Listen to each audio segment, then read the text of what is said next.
The birthday candles were still in the box, still sealed, never opened, sitting on a kitchen counter in a small Wyoming town, waiting for a party that was never going to happen, because the woman who bought them had been dead for 7 months, in a ravine 3 miles away, while the detective assigned to find her had already closed her file. Within 48 hours of her disappearance, before a single search, before a single interview, before anyone walked the land between County Road 7 and the tree line to the east, land that, if anyone had walked it in the first week, would have led them straight to her. She wasn't a runaway. She was never a runaway. She was 26 years old, and she had a son, and she baked him a birthday cake 2 days before she died. And the detective who was supposed to look for her wrote 2 words in a notebook, slid her file into a drawer, and moved on with his day. Probable runaway. Her name was Leah Cornish. She was the 4th Indigenous woman to vanish from Harlow Creek, Wyoming, in 3 years. The same detective had handled every case. And when her sister, Andrea, finally forced those files open, filed the legal request, waited 4 months, tore open the envelope with shaking hands. Do you know what she found? 14 pages for 4 missing women. 14 pages. A standard missing person investigation generates hundreds. Witness transcripts alone run 50 pages per case. 14 pages for 4 women for 3 years. The detective's name was Alan Vance. He'd been with the department for 19 years. He was never disciplined, not once, not for any of them. Stay with me, because what Andrea Cornish found in those 14 pages, and what she did about it, is one of the most documented institutional failures you will ever hear. And it starts with Leah. Let's start with Leah. Before she was page 5 of 14. Before she was a case number. Before she was the name on the banner that would eventually hang from the Wyoming State Capitol steps. She was a person. And the people who loved her need you to know that first. Leah Cornish was 26 years old. She worked the evening shift at Harlow Creek Diner 5 nights a week for 4 years running. Her manager, Grace Johnston, told state investigators that in 4 years, Leah had called in sick exactly twice, both times with documented illness. Both times she called ahead before her shift started. She was the most reliable person I had, Grace said. If Leah was on the schedule, you didn't worry. She showed up. Leah was a single mother to a boy named Eli. He was 2 years old when she disappeared. She'd been raising him alone since he was 9 months old. She never talked about it like it was hard. She never made it anyone else's problem. She just showed up, every shift, every morning, every bedtime, and made it work. Here's the detail about Leah that tells you everything. She had a coffee mug at the diner, chipped on the handle, blue. She'd brought it from home because she didn't like the paper cups.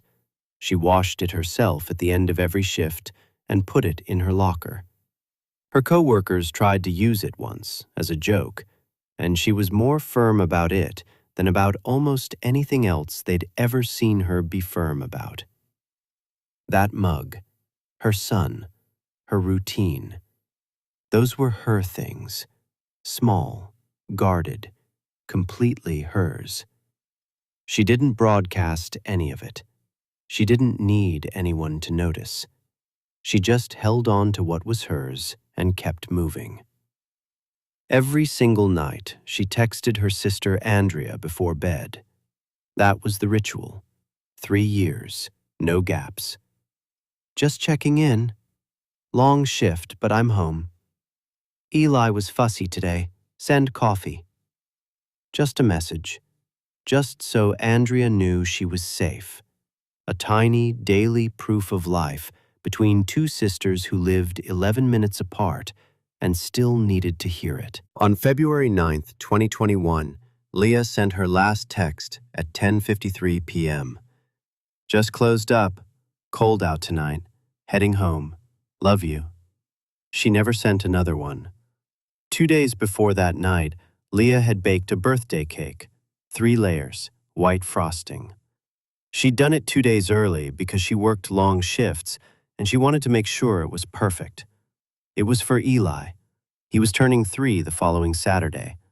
She'd left a small cardboard box on the counter next to the cake, still sealed, 12 birthday candles inside. She never got to open that box. At 10 p.m., the diner closed, and Leah and the closing crew began cleanup. By 10:40, she had clocked out. Grace Johnston later confirmed she was the last employee to leave. At 10:53, she texted Andrea from the parking lot. She was heading home. The drive from the diner to her apartment was 11 minutes, straight shot down Main Street, left on County Road 7, 3 blocks to her building. She never made it. At 6:47 the next morning, a rancher named Owen Wallace was driving north on County Road 7 when he spotted a green 2014 Honda Civic pulled halfway off the road, driver's door open. He thought it had broken down. He pulled over. Keys in the ignition, engine cold. Leah's purse on the passenger seat. Her phone, gone. Her coat, gone. Owen called 911 at 6:51 a.m. A patrol officer arrived at 7:14 a.m., 23 minutes for an abandoned vehicle. The officer's first call was not to a detective. It was to the dispatcher, who logged the incident as a suspicious abandoned vehicle. Not a missing person, a vehicle. That distinction would matter more than anyone standing on that frozen road could have imagined. Andrea Cornish found out her sister was missing at 7:22 a.m. when she called Leah's phone and it went straight to voicemail. That had never happened, not once in 3 years. She called twice more, called their mother, drove to Leah's apartment, let herself in with the spare key, and found Eli sitting alone in his crib, awake, quiet, still in last night's pajamas, looking at her with his mother's eyes. Leah hadn't come home. Andrea drove straight to the Harlow Creek Police Department, walked in at 8:45 a.m., told the desk officer her sister was missing. The officer asked if she'd checked with Leah's friends. Maybe she'd gone to see someone. Andrea said her 2-year-old son was alone in his crib all night. She didn't go anywhere. The officer took a report, logged it at 9:03 a.m., February 10th, 2021. Andrea took Eli home with her, made him breakfast, put on his cartoons, sat on the kitchen floor beside him while he ate, called the department again, and got the same answer. The investigation is ongoing. She didn't know yet that there was no investigation. She didn't know that 4 blocks away, a man named Alan Vance had already decided what kind of case this was. She just held Eli's hand and waited. In most missing person cases, in cases that get treated like missing person cases, the first 48 hours look like this. Investigators assigned, witnesses canvassed, last known location searched, an incident command structure established, a timeline rebuilt minute by minute. That's the standard. That's what the law requires. That is not what happened in Harlow Creek, Wyoming. What Andrea was about to discover wasn't just that the police had failed her sister. It was that they had failed 3 other women before her. Same town, same 3 years, same detective on every file.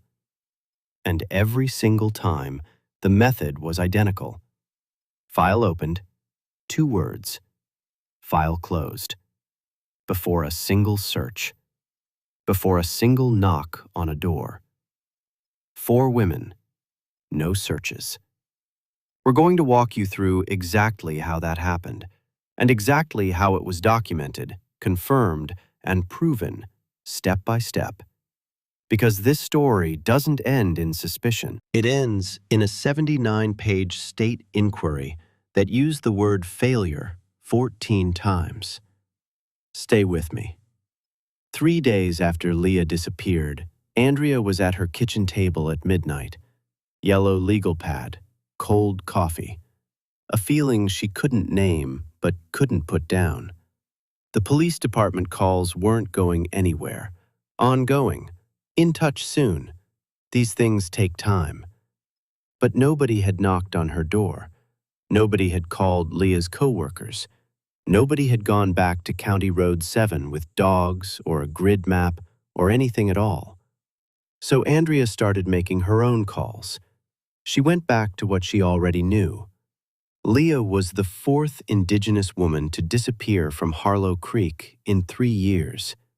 Andrea had noticed the pattern weeks before Leah vanished, had even mentioned it to Leah once, a sick, nameless dread she couldn't explain. Leah had shrugged it off. It's a small town. People move on. People leave. Now Andrea called the families of the 3 women who'd gone before. The first, Rachel Sutherland, 22, vanished November 2018. Last seen leaving a gas station on the edge of town. Car never found. File closed. Probable runaway. Insufficient evidence to suggest foul play. Rachel's mother, Irene Sutherland, picked up on the second ring, like she'd been waiting. I filed 3 requests, Irene told her. Asked what searches they'd run, what leads they'd followed. 3 separate times. They told me the investigation was active. 2 years later, no one had called me back. Not once. 2 years. Not one callback. The second, Diane Wallace, 29, vanished April 2019. Last seen at a friend's house. File closed. Probable runaway. Known to have unstable living situation. The third, Natalie Thompson, 24, vanished July 2020. Last seen near the reservation boundary. File closed. Probable runaway. Jurisdictional ambiguity. Referred to tribal authorities. Tribal authorities had no record of ever receiving a referral. No phone call.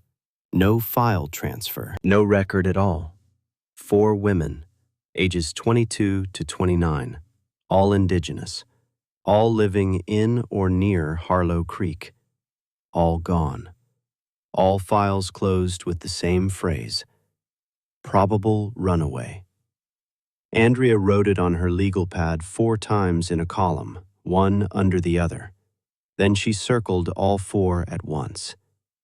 Andrea filed a Freedom of Information Act request on February 14, 2021, 5 days after Leah disappeared. She requested the complete investigative files for all 4 cases. The response took 4 months. 4 months while Eli grew from 2 years old to nearly 3.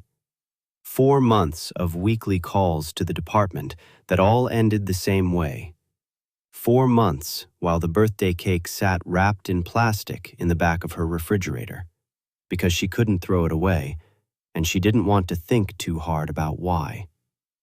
The envelope arrived in June 2021. Andrea sat at her kitchen table and opened it with her hands shaking. The entire file, all 4 cases combined, was 14 pages. 14. She counted them. She counted them again. For context, a standard missing persons investigation generates hundreds of pages. Witness interview transcripts alone run 50 pages per case. Then search logs, evidence documentation, interagency communications, tip records, timeline reconstructions.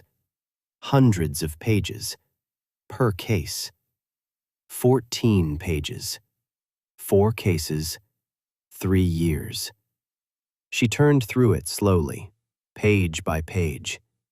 Page 1, the initial report for Leah's case, Filed by the desk officer. 2 paragraphs. Pages 2 through 4. Vehicle documentation from County Road 7. Page 5. A note from Detective Alan Vance, dated February 12th, 2 days after the report was filed. She read it once, then she read it again. Spoke with family member. No new information. Victim has history of leaving without notice per community contacts. Andrea set the page down. She had been that family member. She had spoken to Vance on the phone. She had told him about the nightly texts. 3 years, no gaps. She had told him Leah had never once missed a check-in. She had said it clearly. She had said it more than once. He had written the exact opposite of what she said. Not a misremembering, not an ambiguous summary, the exact opposite. She turned to the next page. Page 6 was the case summary for Diane Wallace, filed April 20, 19. Detective Vance's closing note: probable runaway, known to have unstable housing. Community contacts suggest voluntary departure. No evidence of foul play. No interviews documented. No witness statements attached. No search records. Andrea had already spoken to Diane's aunt, a woman who'd been trying to get answers for 2 years. The aunt told her that in the weeks before Diane disappeared, she'd been receiving threatening messages from a man she'd ended a relationship with. She had told Detective Vance this the day after Diane went missing. She had given him the man's name, spelled it out over the phone. There was nothing in the file, not a word. No note of the call, no record of the ex-boyfriend, no mention of the threatening messages. His name, spoken directly to the detective responsible for finding Diane Wallace, had never been written down. He was never questioned, never mentioned. As if Diane's aunt had never picked up the phone, as if she had never spoken. Andrea sat back in her chair. She had a thought that wouldn't leave. He wasn't doing a bad investigation. He wasn't doing an investigation at all. Because a bad investigation still generates evidence of effort. Wrong turns, dead ends, failed leads. All of it leaves a paper trail. Vance's file had no trail, because there was no movement. Just a decision made in the first 48 hours, and then silence. She was beginning to understand what kind of silence it was. Andrea called a civil rights attorney named Victoria Rampling the next morning. Victoria had spent 5 years tracking MMIW cases across the Mountain West. She had seen thin files cobbled together from almost nothing, from departments that were overwhelmed, understaffed, out of their depth. This was not that. 14 pages for 4 cases, she said, after Andrea sent her the file. That's not a thin investigation. A thin investigation means someone tried and failed. This is documentation of a decision not to try. There's a difference, and the difference matters. She went through the file line by line. She got to page 9 and stopped. It wasn't evidence of violence. It wasn't a confession. It wasn't the name of a suspect hiding in plain sight. It was something that, in its way, was worse. An internal departmental memo, dated December 20, 19, issued by the Harlow Creek Police Chief, addressed to all investigators, filed between the disappearance of Diane Wallace and the disappearance of Natalie Thompson, between Case 2 and Case 3, as if someone had looked at the growing pattern and thought, we should have something on paper in case anyone ever asks. Victoria read it aloud. Missing persons reports from Reservation Boundary Zone. Until jurisdictional protocols are formally established with tribal authority, cases originating within 1 mile of the boundary line are to be documented and held pending transfer. Investigative resources should not be allocated pending resolution. Pending resolution. They wrote this memo in 2019, Victoria said. There was no resolution. The protocols were never established, so the memo just sat there. And every time a case came in from near that boundary, they pointed to it, used it as a reason to do nothing, indefinitely. Is that legal? Andrea asked. It has no legal basis. Jurisdictional ambiguity does not suspend the duty to investigate. That is not how the law works. But they put it in writing, which tells you one thing. Andrea said it before Victoria could. They thought no one would ever read it. They thought no one would ever read it, Victoria confirmed. Andrea stared at the ceiling of her kitchen for a long time. They had built a paper alibi, a department-stamped reason to do nothing, filed and forgotten, designed to be the answer if anyone ever came looking. Written between the second and third disappearances, after the pattern was already forming, after someone, somewhere in that building, had understood what was happening and decided the right response was to write a memo rather than do the work. She needed to make Alan Vance look her in the eye. Andrea went to the Harlow Creek Police Department on June 18, 2021. She had called ahead and asked to meet with Detective Alan Vance. He agreed. He had been on the job for 19 years. He had managed grieving families before. He probably thought he knew how this kind of meeting went. He was wrong about that. They sat across from each other in a conference room with no windows. Andrea set the 14-page file on the table between them. She didn't open it yet. She let it sit there. She said, "I want to understand what you did to find my sister." Vance said, "We allocated appropriate investigative resources. All standard protocols were followed." "Can you show me the search log?" "All documentation is contained in the file provided to you." Andrea opened the file. She turned to page 5. She turned it around to face him, so he was reading his own words. "This is your note from February 12th. It says Leah had a history of leaving without notice, per community contacts." Vance nodded slightly. "I was the family member you spoke to that day," Andrea said. Her voice was completely level. "I told you she texted me every single night for 3 years. 3 years. No gaps. I told you she had never once missed a check-in. I told you that clearly, and you wrote the opposite. Memory can differ between this isn't about memory." She didn't raise her voice. She didn't need to. "This is about what you chose to write, what you chose not to write." She turned to page 6, slid it across the table. "Diane Wallace, your note. Unstable housing, probable runaway. Diane's aunt called you the day after Diane went missing, told you about threatening messages from an ex-boyfriend, gave you his name. Where are those notes?" Vance looked at the page, said nothing. "Where are they?" Same tone, same stillness. "The notes from that call. The name she gave you. Where are they?" Silence. Andrea put her hand flat on the full 14 pages. "How many searches did you run for my sister?" Vance was quiet for a long time. She let the silence sit. She did not fill it for him. Then he said, "These cases, they tend to move in a certain direction. The women come back, or they surface somewhere else. I've worked this county for 19 years. You develop a read for these situations. Her 2-year-old son was alone in his crib all night." Still level, still quiet, like she was reading from a document. "She baked his birthday cake 2 days before she disappeared.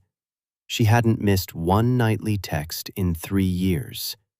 and you classified her as a probable runaway in 48 hours.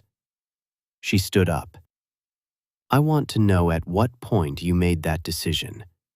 Was it when you saw her name? Her address? The road the car was on? Because it wasn't the evidence. There was no evidence. You never looked for any. She picked up the folder. You never looked. She walked out. Word travels fast in a small town when someone refuses to be quiet. Within a week of the meeting with Vance, Andrea had been contacted by 17 families, not just from Harlow Creek, from the reservation, from 2 counties over, all carrying the same story in different words.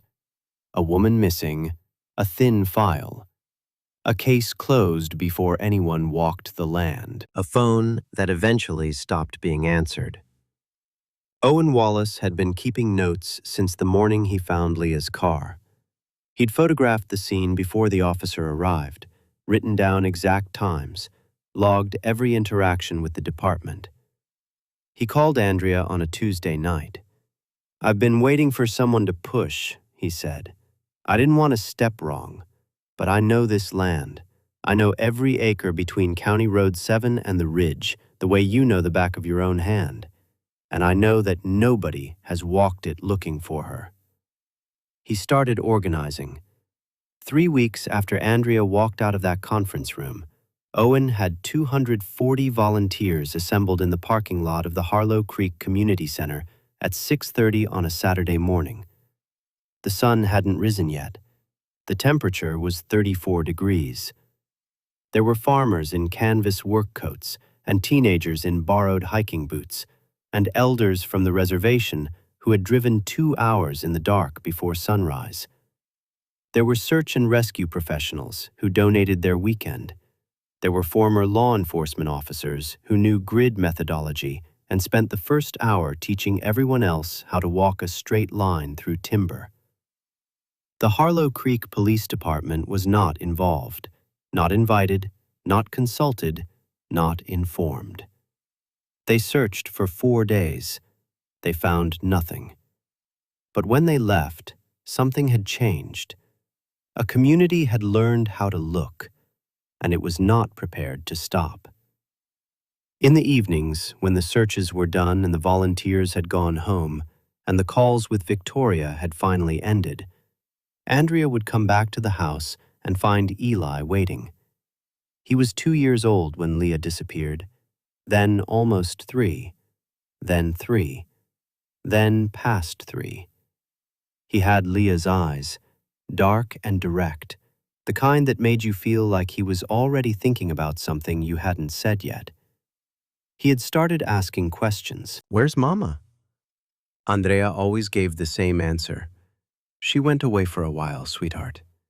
Is she coming back? We're looking for her. That was always true. Even on the days when it felt like it might stop being true. Even on the days when Victoria called with news that felt like another door closing. They were always still looking. There was always still something to do. One evening in August, Eli found the birthday cake. He was in the kitchen with Andrea, doing what toddlers do, pulling open shelves, testing the world, and he pulled open the lower refrigerator shelf and found it. The wrapped cake, compressed and gray after 6 months. The plastic yellowed around the edges. He pointed at it. Cake, he said, simply, the way children name things, like a fact. Yes, Andrea said, that's your birthday cake. Your mama made it for you. He looked at it for a long time, the way he looked at things he was trying to understand. Then he looked up at her. Can we eat it? Andrea crouched down next to him. Not yet, baby, she said. Not yet. She closed the refrigerator door. She thought about the candle box on the counter, still sealed. She'd never moved it. She wasn't ready to move it. Victoria Rampling filed a formal complaint with the Wyoming Division of Criminal Investigation on July 1st, 2021. The WDCI opened a review. What they found was not a department overwhelmed by too many cases and too few resources. What they found was a pattern, consistent, documented, deliberate. In each of the 4 cases, Vance had classified the women as probable runaways within 48 hours of the initial report. In Rachel Sutherland's case, the first, within 19 hours. The national standard for missing persons investigation requires an open investigative posture for a minimum of 72 hours before any classification. Vance had not met that standard in a single case. Rachel Sutherland, classified within 19 hours. Diane Wallace, 31 hours. Natalie Thompson, 44 hours. Leah Cornish, 48 hours. Every one of them under the 72-hour floor. Every one of them classified before the evidence could speak. In 2 of the 4 cases, families had handed him evidence that directly contradicted the runaway conclusion. He had recorded none of it, not as inconclusive, not as unverified, just absent, as if the calls had never happened, as if the women offering the evidence had never spoken. The WDCI investigator's summary, later made public, later quoted in the state inquiry report, contained this sentence: "The pattern of documentation across all 4 cases suggests not investigative error, but investigative decision. The files reflect a determination, made early and consistently, that the cases did not merit standard procedural resources." Not error. Decision. 4 times. Same man, same 2 words, same outcome. And the December 2019 memo, the paper alibi, was cited specifically. The WDCI called it a document without operational or legal justification that appears to have functioned as institutional cover for investigative inaction. Institutional cover.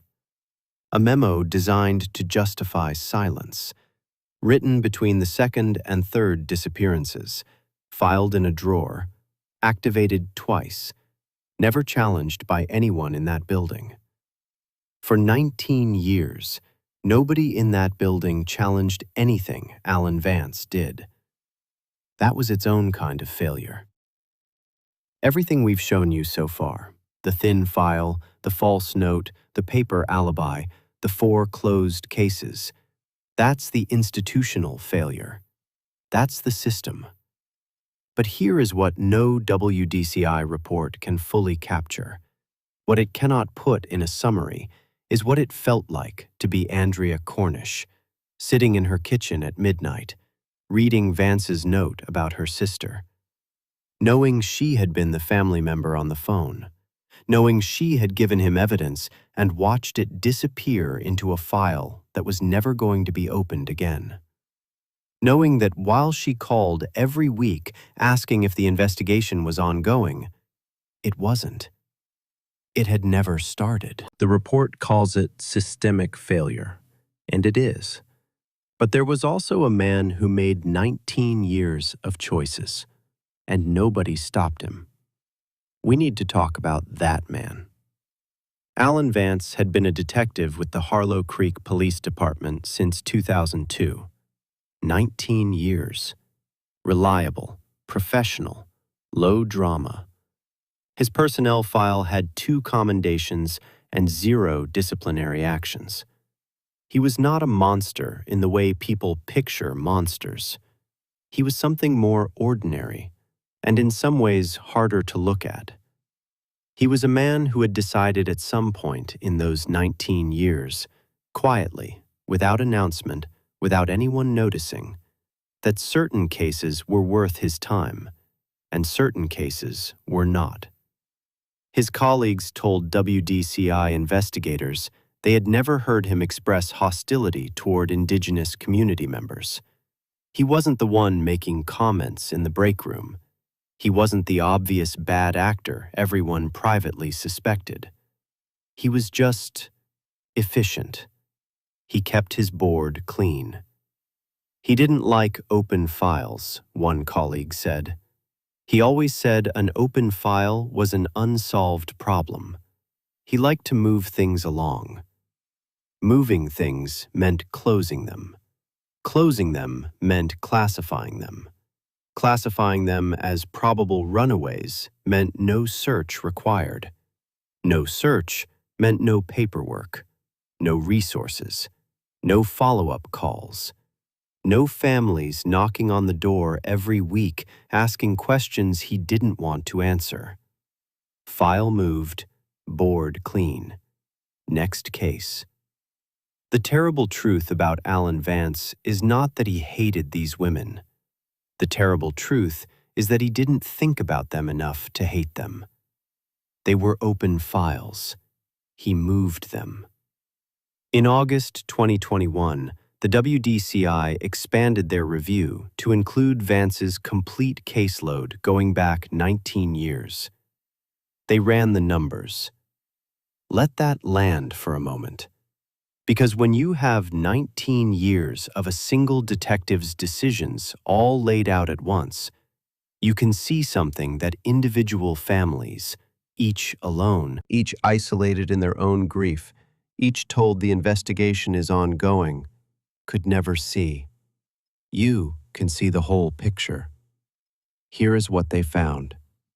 Of the 23 missing persons cases Vance had handled involving Indigenous women, 20 had been classified as probable runaways within 72 hours. 20 out of 23. Now here's the other number. Of the 18 missing persons cases Vance had handled involving non-Indigenous women from the Harlow Creek Town Center, 3 had been classified as probable runaways. 3 out of 18. 20 out of 23, 3 out of 18. Same detective, same department, same town, same 19 years. A different standard, applied to two groups of women based on nothing except who they were. 87% versus 17%. That is not a statistical blip. That is a record. A documented 19-year record of one man's decision about whose disappearance warranted a search, and whose warranted 2 words and a closed drawer. He built that record one file at a time, each one invisible in isolation, undeniable in aggregate. Victoria received the statistical summary before it was made public. She called Andrea immediately. It's in the numbers. It has been for 19 years. He documented his own bias every time he opened a file. Every single decision is evidence. Long silence. Then Andrea, he did this to all of them. Rachel, Diane, Natalie. He looked at every one of them and made the same decision. Victoria, yes. Andrea, and nobody in that building, not one person, looked at his numbers and stopped him. Victoria, no, nobody stopped him. The call went quiet for a long time after that. By September 2021, Owen Wallace's community search had grown into something nobody had planned and nobody could have manufactured. Volunteers from 3 counties, tribal members from the reservation, professional search and rescue teams who donated their labor, former law enforcement who knew grid methodology, hunters who had spent 30 years walking the backcountry east of County Road 7. They worked in grids. Topographic maps spread on truck hoods in the morning cold. Every section documented, every line walked. They built their own log, the kind of meticulous record that should have existed in an official police file, and didn't. On September 14th, a group working a forested stretch 3 miles east of County Road 7 found something on a fence post. A piece of blue fabric, snagged on a rusted barb at roughly shoulder height. They photographed it before touching it. logged the GPS coordinates, called Owen. Grace Johnston, Leah's manager at the diner, confirmed the color and weight matched the jacket Leah had been wearing on the night of February 9th. Owen called the WDCI directly, not the Harlow Creek Police Department. A WDCI team arrived within 2 hours. A formal search team deployed the following morning. On September 22, 2021, 7 months and 13 days after Leah Cornish sent her last text message, the WDCI search team located human remains in a ravine 3.2 miles east of where her car had been found. The medical examiner confirmed the remains were Leah Cornish. Cause of death: blunt force trauma. Time of death: within 24 to 36 hours of her disappearance. Stop. Within 24 to 36 hours of her disappearance. Leah had not run away. She had not gone somewhere and turned up later. She had not been somewhere else during all the weeks and months that Vance's file sat closed. She had been dead within a day of that last text. She had been in that ravine, 3.2 miles from her car, a drive of less than 10 minutes from the road, the entire time. All 7 months. Winter, spring, summer. The entire time. The WDCI forensic report contained one sentence that managed, in its complete clinical flatness, to be the most devastating thing said about this case by anyone. Based on the location and terrain, remains would likely have been recovered within a 3 to 4 day ground search of the surrounding area conducted proximate to the date of disappearance. 3 to 4 days. She was 3 miles away. She was there the whole time. And the man who was supposed to look wrote 2 words and closed the drawer. Probable runaway. WDCI investigators called Andrea on the morning of September 22nd. She was sitting in her kitchen. She could hear Eli's cartoons from the next room. She didn't cry right away. She sat completely still for a long time. Long enough that the cartoons ended and a new episode started, and Eli called out for her. "Just a minute, baby," she said. Her voice was steady. She called her mother, said the words she'd been dreading for 7 months, listened to her mother go silent on the other end of the line, that specific silence, the one that means someone is trying to find where they are, and then slowly start breathing again. Then she walked into the living room and sat down on the floor next to Eli. He leaned against her the way small children do, fully, without hesitation, completely trusting, and she put her arm around him and held on. He didn't know. She kept her face still so he wouldn't know. He just watched his cartoons and leaned into her. Later, when everyone had come and gone, the investigators, the advocates, the neighbors, her mother who didn't leave until 11 at night, the house finally went quiet. Andrea went to her kitchen. She opened the refrigerator. On the bottom shelf, pushed to the back, wrapped in plastic that had gone yellow over 7 months, was the cake. She hadn't been able to throw it away. Not in February, when she first found it in Leah's apartment, not in April, not in July. Every time she'd opened this refrigerator, she'd seen it back there, compressing slowly, and she'd closed the door again. She reached in and took it out, set it on the counter. Then she opened the drawer and took out the cardboard box, still sealed, 12 candles inside, just as Leah had left them. She set the candle box next to the cake. The frosting had gone gray. The layers had collapsed under their own weight. The plastic clung to the surface like something trying to hold a shape that was already gone. She stood there and looked at both of them. She thought about Alan Vance at his desk, his board, his clean files, the neat handwriting on page 5. She thought about him writing those 2 words and moving on to the next case. She thought about the fact that Leah had been in that ravine while he did it, while she called him every week, while Eli learned to walk, while the cake went gray in the back of the refrigerator. She picked up the cake and put it in the trash. She did not put the candles in the trash. She set the box back on the counter. And then she stood there for a long time in the quiet house and didn't move and didn't speak and just let it all sit there with her. The weight of 7 months, the weight of 3 miles, the weight of a word she kept coming back to. Runaway. He had written runaway. About a woman who baked her son a birthday cake 2 days before she died and texted her sister every night for 3 years and washed her own mug and kept it in her own locker and never asked anyone for a single thing she couldn't earn herself. Runaway. On October 3, 2021, the Wyoming Governor's Office announced a formal state inquiry into the Harlow Creek Police Department's handling of missing Indigenous women's cases. Victoria Rampling was appointed special counsel. The inquiry ran for 4 months.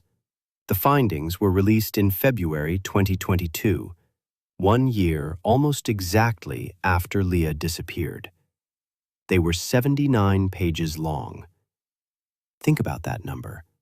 79 pages. The file for all 4 missing women combined had been 14. The investigation into why those files were only 14 pages was 79. Finding 1. Vance had applied a demonstrably inconsistent classification standard, premature closure in all 4 cases, unsupported by evidence in every instance. Finding 2. The December 2019 memo had been used without legal basis to justify suspension of investigative activity. The inquiry called it operationally without foundation and culturally harmful in effect. Finding 3. 3 of the 4 women, Rachel, Diane, Natalie, remained missing. Their cases were formally reopened and transferred to WDCI jurisdiction. Finding 4. The department had no training protocols for cases involving Indigenous women, no coordination agreements with tribal authorities, no internal review process for early closures, no mechanism, not one, that would have flagged what Vance was doing. Nothing built to catch it. For 19 years. Nothing. The report used the word systemic 11 times, the word failure 14 times, the word accountability once. Detective Alan Vance was placed on administrative leave October 15, 2021. On March 4, 2022, he was dismissed from the Harlow Creek Police Department. He did not face criminal charges. The Wyoming Attorney General's office reviewed the case, found that while Vance's conduct was professionally egregious, there was insufficient evidence to support criminal negligence charges. Under Wyoming statute, negligence requires demonstrating a specific breach of a specific legal duty owed to a specific person. The law had a gap, right where the duty was supposed to be. A news reporter caught Vance outside his home in March 2022. He stopped. He looked at the camera, and he said 6 words. "I followed procedure as I understood it." 6 words.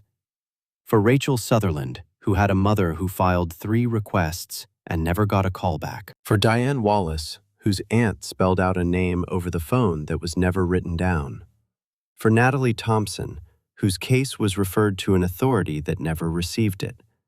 For Leah Cornish, who was 26 years old and baked her son a birthday cake and sent her last text from a dark parking lot on a cold February night. I followed procedure as I understood it. Then he went inside. The Harlow Creek Police Department was placed under a consent decree in April 2022. New training protocols mandated. An Indigenous community liaison position created and funded. All cold cases involving Indigenous women within the department's jurisdiction ordered for review. 3 of the 4 women remained missing, their cases active, families contacted, files reopened. No arrests made in connection with any of the disappearances. Owen Wallace's Community Coalition incorporated as a nonprofit in January 2022. Its mission? Independent search advocacy and documentation for missing Indigenous women across Wyoming. They trained volunteers, built a case database, developed interagency protocols, the kind that should have existed in the police department years before any of this happened. We built the system the state was supposed to build, Owen told a Wyoming news outlet. We shouldn't have had to, but here we are, and we're not stopping. On February 7, 2022, 2 days before the 1-year anniversary of Leah's last text, Andrea Cornish testified before the Wyoming Joint Legislative Committee on Public Safety. She brought the 14-page file. She held it up so every person in that room could see it. My sister was 26 years old, she said. She baked her son a birthday cake 2 days before she died. She texted me every night for 3 years without missing once. The man responsible for finding her wrote 2 words and closed the file. Probable runaway. Not because evidence led him there, because she was easy to dismiss, because the system had been built, or rather had been allowed to remain unbuilt, in a way that made it easy to dismiss her. She set the folder on the table. Leah was in a ravine 3 miles from her car. She was there for 7 months. The forensic report says a standard search would have found her in 3 to 4 days. 3 to 4 days. The only thing standing between my sister and being found was one man who decided she wasn't worth looking for, and a department that gave him 19 years to keep making that decision unchallenged. She paused. The consent decree is a start. The new protocols are a start. I'm not here to dismiss those things, but I need this committee to understand what they are. They are the floor, the bare minimum that should have existed before Leah, before Rachel, before Diane, before Natalie. We are building a floor after 4 women fell through it. The question before this committee is not whether to build the floor. The question, the only one that matters, is why it took 4 bodies to justify the lumber. The room was silent. The committee chair looked at the folder on the table for a long time. "Thank you, Ms. Cornish," he said quietly. She picked up her folder. She walked out. The night before she testified, Andrea sat alone in her kitchen. The cake had been in the trash since September, long gone, but the candle box was still on the counter. She picked it up, held it in both hands, still sealed. 12 candles inside, still exactly as Leah had left them, on the counter next to a cake she'd baked for her son, in an apartment she would never come home to. Andrea sat with it for a long time. She thought about Leah in that kitchen, coming home from a long shift, measuring flour, waiting for the layers to cool before she frosted them, because she always did things right, all the way through, even the small things. She thought about the text, just closed up, cold out tonight, heading home. Love you. She thought about Eli, asleep in the next room, 4 years old now, with his mother's eyes. She set the box back down. She didn't put it in a drawer. She'd thought about that, thought about what it would mean, putting it away. And she'd realized she wasn't going to do it. Not because she couldn't let go, because the occasion hadn't passed. Eli would still have birthdays. He would have them every year. every year for the rest of his life. And at every single one, there would be a cake and candles and someone who loved him holding the match. Leah had bought these ones. The least Andrea could do was use them. She left the box on the counter. She turned off the kitchen light. Harlow Creek, Wyoming is not a unique story. It is a specific story. Specific names, specific files, specific failures. One specific man making the same decision for 19 years. But the pattern it documents exists in town after town, county after county, across this country. Researchers have mapped it. Advocates have measured it. Families have lived it in every variation. The machinery of investigation, built in theory to protect everyone, consistently failing to activate for certain communities. Files thin where files should be thick. Cases closed before searches begin. Phones stopped being answered. Harlow Creek has a consent decree now. But here is the question this story leaves open. The one not answered by the inquiry, not answered by Vance's dismissal, not answered by 79 pages of findings. Somewhere tonight, in a town you've never heard of, there is a file. It's in a drawer. It's 14 pages, or maybe 10, or maybe 8.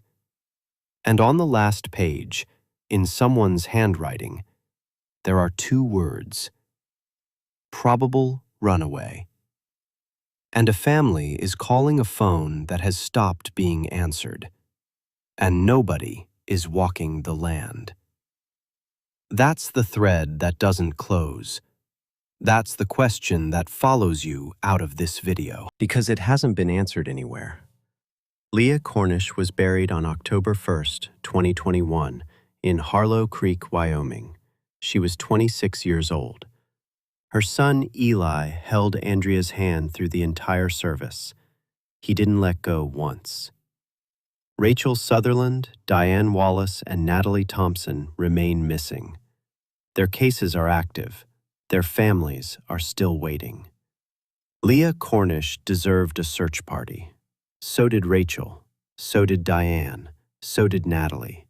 They all still do. If this story stayed with you, subscribe. There are more stories like this one. They deserve to be told, and you deserve to hear them.